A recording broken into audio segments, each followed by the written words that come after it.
Mongol लश्करों के सामने चीन, ख्वारिज़्म, वस्त एशिया और मशरकी एशिया और साथ साथ बगदाद की हुकूमतें रेत की दीवार साबित हुई। आज जब ममलूक वार रोकते तो तलवारें टकराने से चिंगारियां निकलती थी। मंगोल मैदान जंग से भाग खड़े हुए। गुलामों ने रुकनुद्दीन बीबरस की क़यादत में मुस्लिम सियासी वजूद की जंग जीत ली।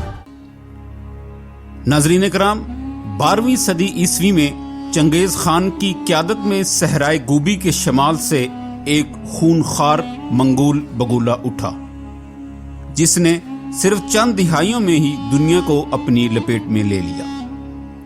मंगोल लश्करों के सामने चीन, ख्वारिज़्म, वस्त एशिया और मशरकी एशिया और साथ साथ बगदाद की हुकूमतें रेत की दीवार साबित हुई।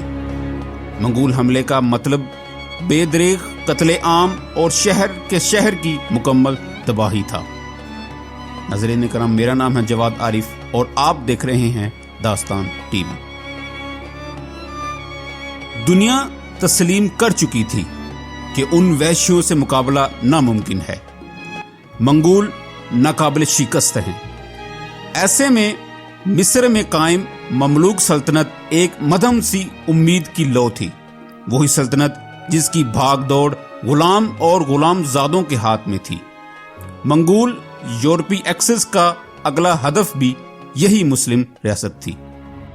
वो आखिरी रियासत जिसकी शिकस्त मुसलमानों के सियासी वजूद में आखिरी कील साबित होती। ममलूक भी उस खौफनाक खतरे का पूरा इदराक रखते थे। वो जानते थे कि आज नहीं तो कल ये मार्का होकर रहेगा, और ये मार्का हुआ। सन था सितंबर 1260 का और मैदान था ऐन जालूत का। तबले जंग बजा। बदमस्त ताकत और जुनून के दरमियान घुमसान का रन पड़ा। ताकतवर मंगोल जब अपनी तलवार चलाते थे तो उनका वार रोकना मुश्किल तरीन काम होता था, लेकिन आज जब ममलूक वार रोकते तो तलवारें टकराने से चिंगारियां निकलती थी, और फिर जब जवाबी वार करते तो मंगोलों के लिए रोकना मुश्किल हो जाता। मंगोलों ने ममलूकों को दहशत ज़दा करने की भरपूर कोशिश की, लेकिन ये वो लश्कर नहीं था जो मरऊब हो जाता। उन्होंने कभी ऐसे जुनूनी लश्कर का सामना नहीं किया था। वो पहले पसपा हुए और फिर अनहोनी हुई। मंगोल मैदान जंग से भाग खड़े हुए। ममलूकों ने इन्हें गाजर मूली की तरह काट कर रख दिया। मामला यहां तक पहुंचा कि भागते मंगोलों को आम शहरियों ने भी कत्ल करना शुरू कर दिया, और ये वहम कि मंगोल नाकाबिल शिकस्त हैं ऐन जालूत के मैदान में हमेशा हमेशा के लिए दफन हो गया।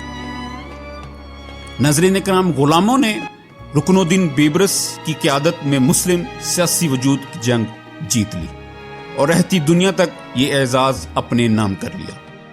उस मार्के के बाद मंगोल पेशकदमी न सिर्फ रुक गई, बल्कि आने वाले बरसों में बीबरस ने मंगोल मफ्तू इलाके भी उनसे वापस छीन लिए। रुकनुद्दीन बीबरस ने अपनी खुदादाद सलाहियत से मंगोल यूरोपियन एक्सेस को भी तोड़ डाला और सलीबी जंगों में भी फाते रहा।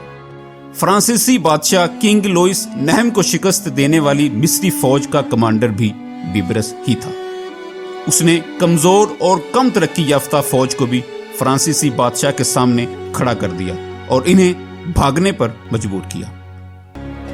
नाज़रीन करम, तुर्की नस्ल बीबरस के नाम का मतलब है अमीर, लॉर्ड या नोबल। ये हुक्मरान के माने में भी लिया जाता है, जबकि चीता उसके आम मानी है। नाज़रीन करम, उसके आबाओ अजदाद बहरे अस्वद के शुमाल में वाक़े दश्त कपचक के बाशिंदे थे। ताहम पैदाइश की तारीखों के बारे में कुछ इबहम पाया जाता है। कहा जाता है कि उसने 12 दिसंबर 1227 से 29 नवंबर 1228 के दरमियानी अरसे में जन्म लिया।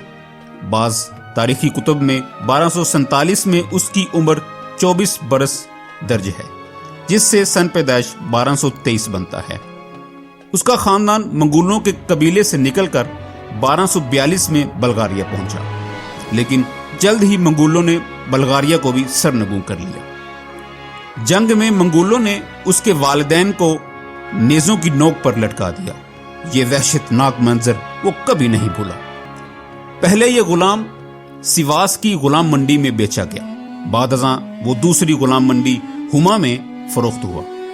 اعلیٰ افسر علاء الدین ادیکن البندوقری اسے ترقی دینے کی نیت سے مصر لے آیا، لیکن قسمت میں یہاں بھی سیکھنا لکھا تھا، کیونکہ جب اس کے آقا کو ہی حکمران مصر السہل الایوب نے گرفتار کر لیا تو سبھی غلام بھی زیر حراست چلے گئے۔ بادشاہ ایوب نے بیبرس کو اپنی فوج کا کمانڈر بنا دیا۔ وہ غزہ کے مشرق میں لڑے جانے والی جنگ لافوربی میں فاتح بن کر نکلا۔ 1260 میں منگولوں کو عبرت ناک شکست دینے کے بعد وہ فاتح مصر بنا۔ اس کے دور میں سیف الدین قطوز جنگ میں گھائل ہونے کے بعد چل بسے۔ 24 اکتوبر کو اس کی رسمی تاج پوشی کی گئی۔ اس کی مقبولیت کا یہ عالم تھا کہ اس کے 3 بیٹوں میں سے 2 بیٹے جن کا نام السید الباراخ اور سلامیش تھا تخت نشین ہوئے۔ یوں ایک غلام نے مصر میں بھی سلطنت کی بنیاد رکھی۔ ناظرین کرام، ویڈیو پسند آنے کی صورت میں اس کو لائک کریں، شیئر کریں اور ہمارے چینل کو ضرور سبسکرائب کر کے ہماری حوصلہ افزائی کریں۔ آپ سب کا بہت شکریہ۔